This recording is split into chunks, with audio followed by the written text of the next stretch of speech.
Hi, welcome to the Forecasting for Success podcast. I'm your host, Dr. Brie. I'm a doctor of psychology, financial educator, astrologer, and founder of Forecasting for Success, a community of people improving their financial literacy to achieve financial independence. I blend my expertise as a former professor and financial intelligence analyst with the tool of astrology to help break down why you are struggling with specific money habits and the best way to form more intentional responses and choices when it comes to money, especially to help you feel more secure in your financial decisions and improve your money skills for building long-term wealth. Welcome back to the Forecasting for Success podcast. I'm so happy that you're here. Remember to subscribe, rate, and review the show. And if you're wondering where to get started when it comes to getting your money in order and improving your financial situation, you can go to forecastingforsuccess.com/free-resources, and I'll send you a free personalized money plan for wherever you're at with your finances. Today, we're actually doing things a bit differently. Typically, I feature a guest who has a money question, and we assess this by both looking at their birth chart for specific placements that speak to their unique money habits, and also discuss what mundane steps they can action to improve their finances. But today, I'm going to share an astrology reading for the current transits this week that could impact your finances, as well as some useful information on how to get your money in order during this time of an economic downturn. First, let's discuss that today Venus is exactly conjunct Saturn.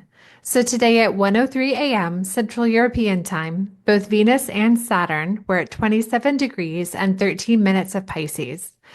Venus represents what we value, both internally and externally, as well as tangible and intangible. So this ranges from things like our self-worth to assets like money. And Saturn represents things like responsibility and boundaries, as well as life lessons and restraint or discipline. So this important conjunction of these two planets, right after a Venus retrograde, is a challenge to action any insights we had during the retrograde.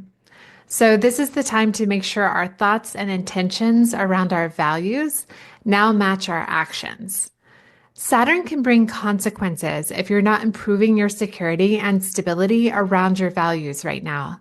This is an important time of once we know better, we need to do better. So any insights you've had recently about better aligning with your values and making better choices that match your values are important right now. This is not the time to stick your head in the sand. It's time to take a deep breath, think through realistic steps you need to take, and then get to work. Venus conjunct Saturn can also increase a scarcity mindset. So it's important to try and remember to pause, breathe, and ground yourself before making decisions that could have consequences, especially with your money and investments. You want to be certain that you're making choices that both reflect your values and are grounded in reality or include a realistic backup plan. Remember to take the time to think through second and third order effects and not make a decision based on fear or uncertainty. This is not the right time to be making really expensive purchases or drastically shifting your investment strategy. Remember that your time spent in the stock market outpaces attempting to time the market. Throughout its history, the stock market returns 10% on average every year, or about 8-ish% annually if you account for inflation. So although economic downturns are not fun to live through and are legitimately concerning, it does happen sometimes. Downturns have happened before and will happen again one day in the future. So the important thing is to maintain your normal investing strategy and not be afraid that because the market has decreased, that you need to suddenly and without any planning or strategy, start doing something different when it comes to investing. Remember that you have not technically lost any money if you do not sell any of your investments while the market is down. The stock market will increase in the future, whether that's 1 month from now or 1 year from now. And then your investments will also increase at that time. Astrologically speaking, once Pluto enters Taurus, it's more plausible that a new financial or modified financial system will then become the standard.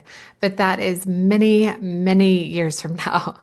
For our lifetimes, Building wealth via the stock market is the system that we have. So we need to be realistic and strategic about its use for our respective goals and lifestyles. It's not the best system, far from it, but it is what is available to us right now. And the more of us with community-based values that do well financially and can fund our goals and dreams, then the better our communities will be for it too. The last thing I'll say about Venus conjunct Saturn is that it can bring up feelings of isolation, loneliness, depression, and other fear-based emotions, since Saturn can have a heaviness to it or cause our sensitivities to have sharper edges during this transit. Be more mindful of spending money to compensate for not feeling your best or allow others to violate your boundaries during this transit. Try to remain aware of and be present with value-based boundaries, whether that's remembering to say no to someone when needed or choosing a different way to lighten and elevate your mood that does not involve spending money you had allotted for a different purpose. Since these planets are in Pisces, enjoying art, like listening to music or visiting a museum, or even engaging in art, like bullet journaling or cross stitching, can both improve your mood and keep you financially on track during this transit. This week, Venus is also sextile to Uranus, which is in the sign of Taurus at 25 degrees and 59 minutes. Venus sextile to Uranus also asks us to live in a way that is connected to our personal values, as well as offers encouraging energy to make art. This weekend is a great time between these two transits to either enjoy art that speaks to you or make art that lifts you up. If you're able, I encourage you to grab a loved one or a good friend and visit a botanical garden or art gallery to both lift your spirits and support your local community and artists. Lastly, Venus is trine Mars, which is in the sign of Leo at 2 degrees and 53 minutes.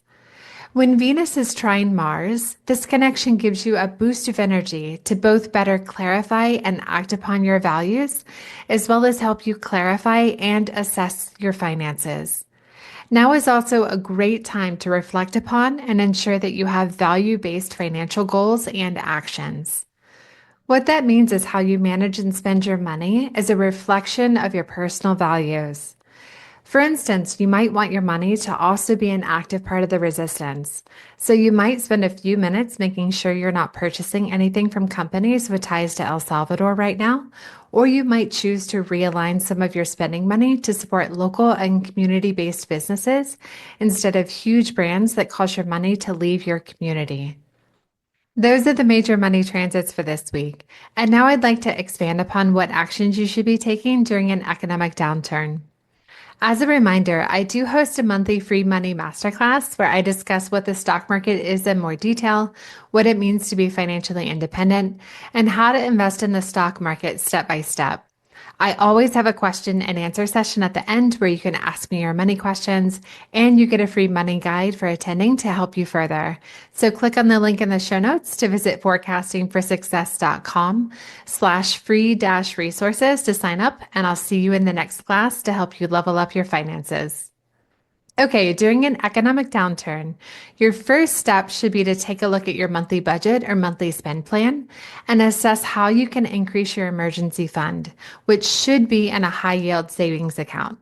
If you do not currently have your emergency fund and sinking fund in a high yield savings account, that is actually your first step. Find an FDIC insured high yield savings account at a trustworthy credit union or bank and transfer your money to this account. Then go back to the step of reassessing how to increase your emergency fund by a reasonable amount to increase your financial cushion. For instance, if you have 3 months of living expenses saved, maybe increase this to 4 to 6 months of living expenses to give yourself more peace of mind right now. Next, it's important to focus on paying down any debts you have, especially any high interest debt. Any debt above 8% interest is considered high interest debt. So focus on adjusting your budget to try and pay this debt off within a reasonable time frame that does not otherwise impose a hardship on you. In my Forecasting for Success stock market course, I teach my clients to use the debt avalanche method to pay off debt. So this is the strategy that I recommend. This means that you focus on the highest to lowest interest rates and pay off your debts in that order. Next, remember to reassess and verify that your spending otherwise aligns with your personal values. It's important to ensure that your money is supporting and is a reflection of what you value most. This is why frugal activities like visiting your local library or museums not only feeds your soul, but also the soul of your community as well. It's really important to build trusted connections with others right now for both your overall well-being and so that you do have people that you can reach out to if you have an urgent need, whether that's for your mental health or due to a financial need. Lastly, it's important to maintain your regular investing strategy, regardless of what the stock market is doing day to day. For example, if your long-term strategy is to invest $600 each month into 2 or 3 ETFs, then you need to continue doing that each month, even if the stock market is down.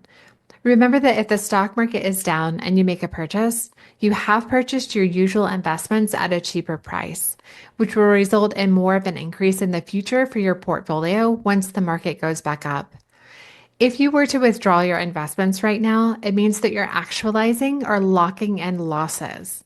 It's important to maintain your usual investing strategy and remember that this is why the stock market makes on average 10% each year. It's because the good and bad years average out.